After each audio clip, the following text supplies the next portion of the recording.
Today on this episode, we cover the fabrication of the engine mounts and transmission mount. So we're back trying to get the engine situated in the car. In the last video you saw us getting in, we got the transmission mounted. Right now, as you can see, there's no tension on this. The engine's just sitting on blocks right now. And then I have the transmission under a jack stand. So what I've gone ahead and done is initially is leveled out the car because I'm making my own mounts. As you can see, I have one plate on this side. I got to cut a lot of it off on the back for where the starter's going to go, and then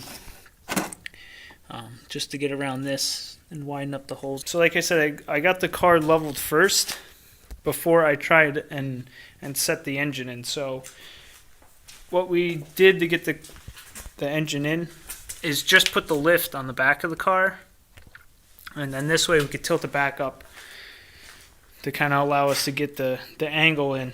So I'm using the front as a pivot point to get the car leveled. So all I did is just used a level, obviously. I used one on this frame rail, and then I did it on that frame rail, and I used the radiator support, which is right here, to get the car situated left to right. And then I just played with the arms, the feet, just spun them. They spin on the lift. So I did that to kind of level out the car. And then, like I said, I put the engine on blocks to kind of see how it fits. As you can see, the oil pan's pretty tight up against the cross member there, but you go look on the other side. Same thing. This is the radiator I'm going with. It's coil with fans. As you can see, it's pretty close, but it should be more than enough space. The only thing that's going to be added on is this bracket, which I still need to modify, and then the alternator sticks up there, but the alternator is going to be up here in this corner, so I'm not too concerned about clearance. At this point, we have the engine sitting pretty much at 0. The angle going back is pretty close. It's right at like 3.5, which is what you want. You want about 2 or 3 degrees. So sitting right here, it's pretty close, side to side, from the side of the block to the side of the rails here. Is pretty even on both sides as well. So I'm pretty happy with where it's sitting at this point. I just got to get the engine mount plates ready, get those in there, and then I can start mocking up the rest of the engine mount. So all I'm going to be using is just this 3/16 by 3 foot by 3 inch piece of steel, and then for the cross pieces, and then I have this piece which I was going to cut in half, drill a hole through it, and then use this as the mounting plate on the cross member here where the existing slot is, and then just cut pieces of this up, the span between the larger plate and then the other plate that it'll sit on. The 3 foot's probably overkill. I probably didn't need that much, but my original thought was that I was going to have to bring it out further. But now that I'm going to be modifying the headers, I don't need to do that. This is the CX Racing oil pan, by the way. As you can see, it sits pretty well in between the cross member and the sway bar. This is a stock sway bar too. There's good clearance still above the steering rack and the oil pan. This is where the starter is going to go. I still have to put that in. We hammered out the tunnel, but I mean, I really don't think I really needed to. There's a couple spots, I know, in the back. Kind of hard to see, but right there, it's close. If we go underneath, you can see it good, but this side, there's actually a lot of room underneath there. Let's see. Yeah, see this side, there's a good amount of space. I can't really see it, but there's 2 bolts on the side of the transmission that are pretty close to touching, but they're not too bad. So overall, I mean, the fitment's pretty well. I realized when I finished the wiring for the lights and the fan that it's kind of in a bad spot, because when I went to put the radiator in, hopefully I can finagle it underneath this. There seems to be enough space, but Yeah, they're definitely not long enough if I wanted to go around, which not the end of the world. But and then I also have to finish. I have to wire in the radiator fans, which before it was all done off this. The temperature, which the probe is right here.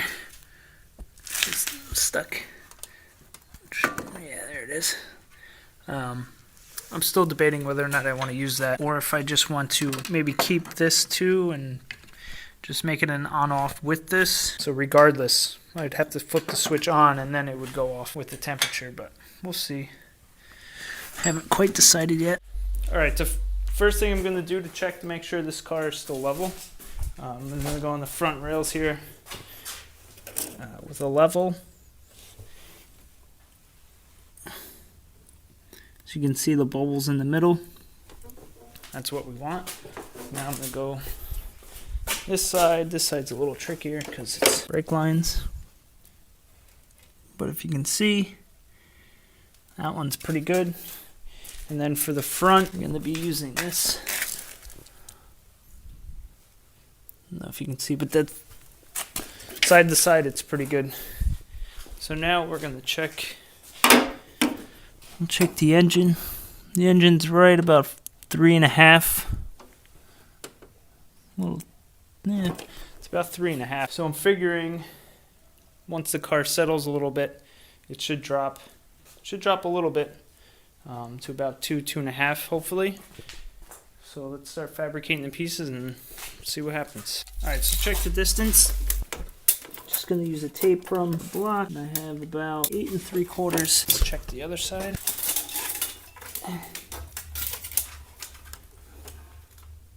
8 3/4. So what we're gonna do is we're gonna use this edge on the box. It says it's relatively straight.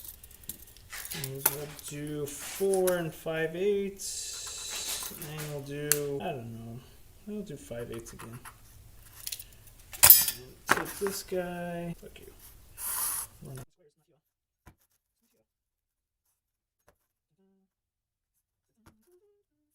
And then we'll just nicely cut this out. This will give us a rough idea where we're at. Now I'm going to cut this in half. One for each side. Got our 2 pieces. Let's see how they fit. Okay. Let's see. Yeah. It actually lines up quite well. A little long. Completely did not cut that straight at all. That's not too bad. Alright, so now that we have basic outline, I'm going to take our raw stock. So we're going to take our template here, get a rough cut on this guy, test fit it. Hopefully it's decent.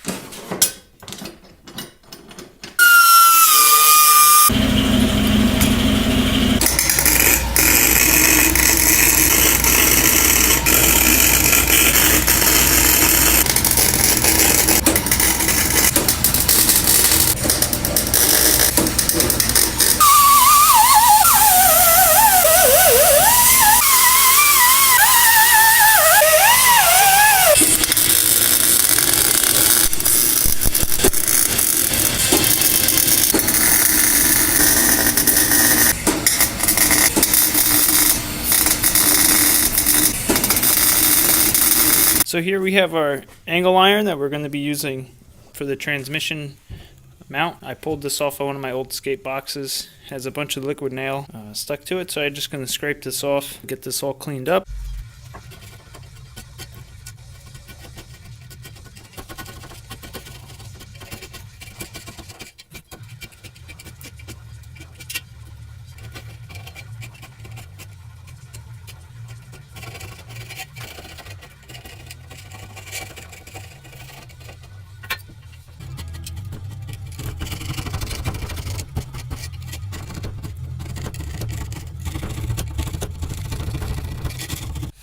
Alright, so this is the transmission right now in the car.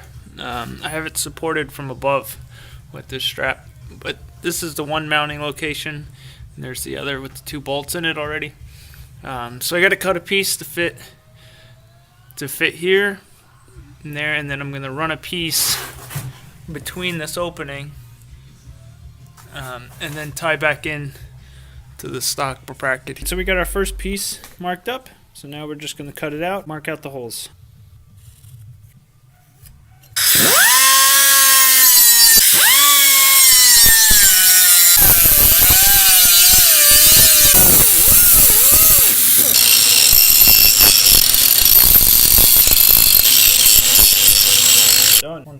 Now we're going to mark out the holes.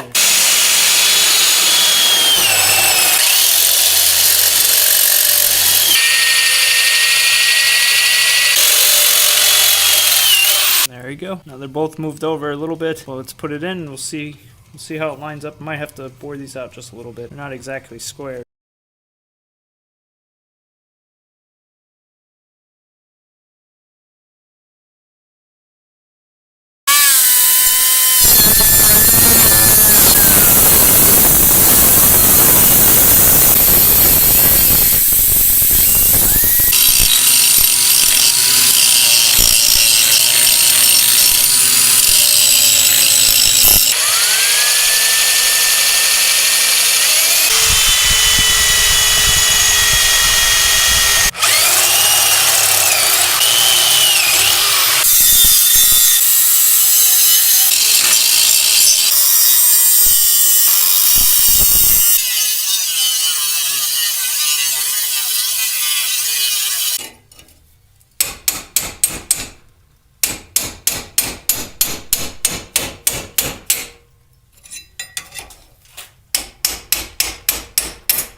Alright, so for the most part this bracket's all done. Gotta let it cool off for now. From here all I have to do is I'll probably just put a little piece of steel, probably something like this, with a hole in it. And then this way I can get it mounted to the existing bushing that's on the transmission. Alright, so I had the bracket all finished, it's installed. What I ended up having to do is cut another piece of channel and put it in here, and then there's some steel sandwiched in between for support. And I ran this bolt. This bolt's just temporary just so I can get it mocked up. I was able to use the stock bushing, so that's a big plus. So it's not going to be a solid mount like the front is. So this is how it's going to stay for now. And then I have to pull everything back out anyway. So when I do, I'll clean this up, end up trimming some of this off, painting it, and then probably adding some more steel in here just for extra support. But for now it's just going to stay like this.